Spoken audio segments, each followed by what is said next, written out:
My influences, I would say, Richard Pryor. I guess is the big one. Just found this old VHS tape of Richard Pryor, and when I knew I wasn't allowed to watch it, so I waited till everyone was in bed and I put it in. And I watched a man be honest on stage for an hour, and I was such a shy kid growing up. I was like, wow, that's a great skill set to have. I wish I could be that.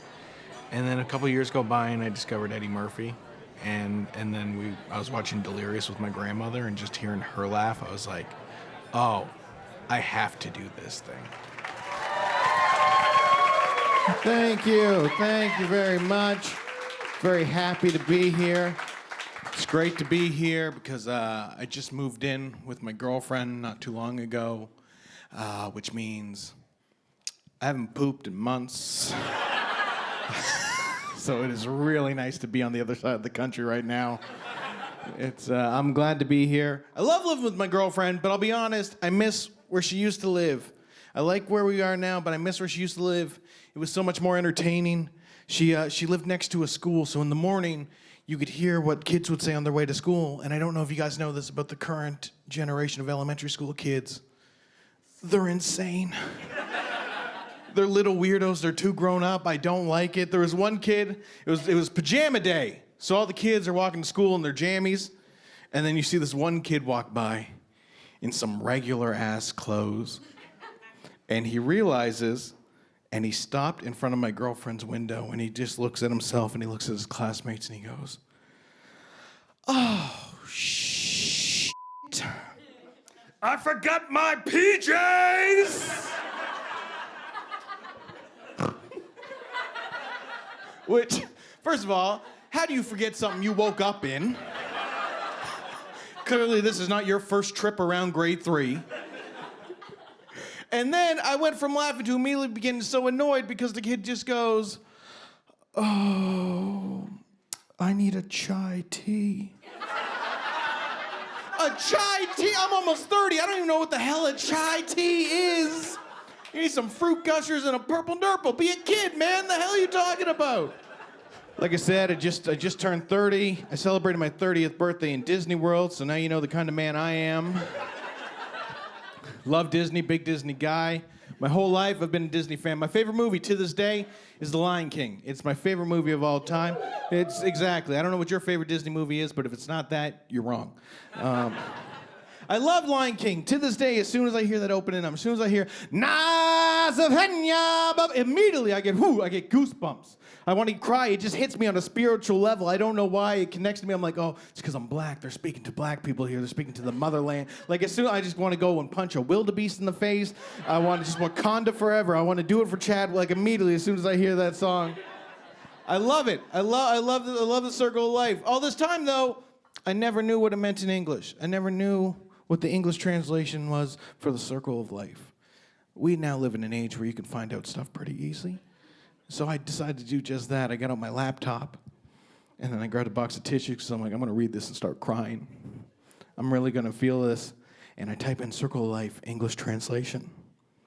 And at the age of 28 years old, I learned that Na Savenya in English means, here comes a lion. That's it. Here comes a lion. Oh yes, it's a lion. I'm afraid to look into Hakuna Matata because it might mean all lives matter. So I can't lose too much. I can't. Oh man, it's a lot of fun. I've been a comic now for 13 years. I started when I was 16 years old. I love it. It's my favorite thing to do. But this was not the dream growing up. This was not what I had in mind for like my future and for all my hopes and dreams. I used to want to be the Easter Bunny. That's what I wanted to be, but here's the thing. I didn't know how you applied for that job. I didn't know where to hand in a resume. I don't know who the CEO of Easter, I think it's Jesus. I don't I don't know who's running the operation, but one day when I was 7 years old, I was just watching on TV, and this commercial came on for chocolate eggs. And in the commercial, there's a rabbit in a nest. And he's sitting around, and he's bucking like a chicken. He's bucking, and then he hops off. And then there's eggs in the nest. And I was like, oh, Easter Bunny lays eggs. I could probably do that. That Easter rolls around. Me and my brother, we find all the eggs in our house. We divide them up. I take my share. He takes his. When no one's looking, I grab a handful. And I go, time to audition. And I walk to the washroom.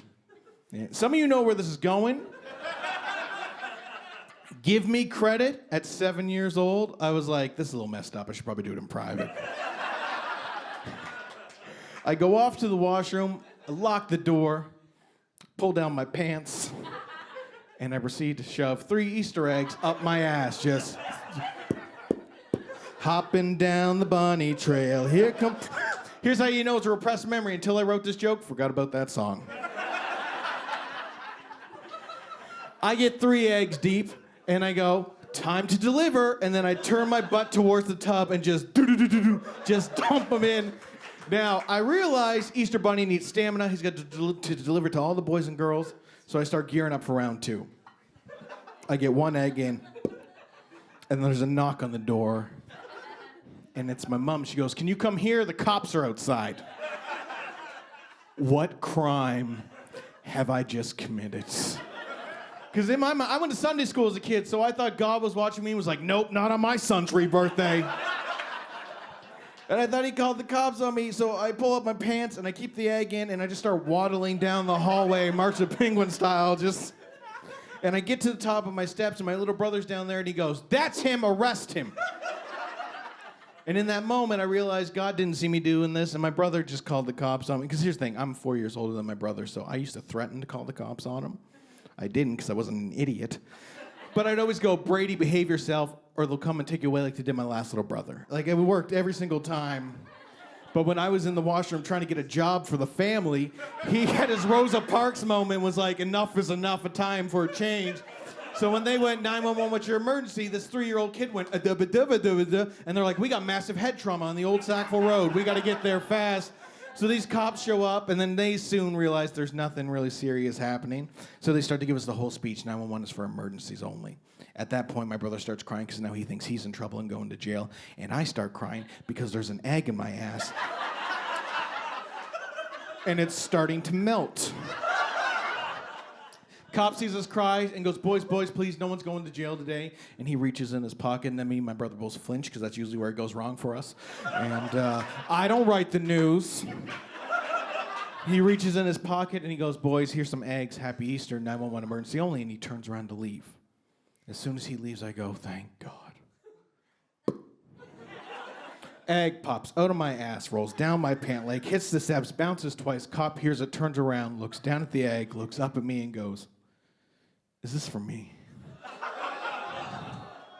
I'm gonna save this for later, boys. Happy Easter.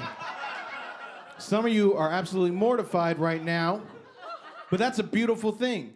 Because at the age of 7 years old, not only did I cross off my bucket list, live my dream, hide an egg, deliver the egg, but at a young age, I also contributed to Black Lives Matter. Thank you guys very much. I'm Travis Lindsay.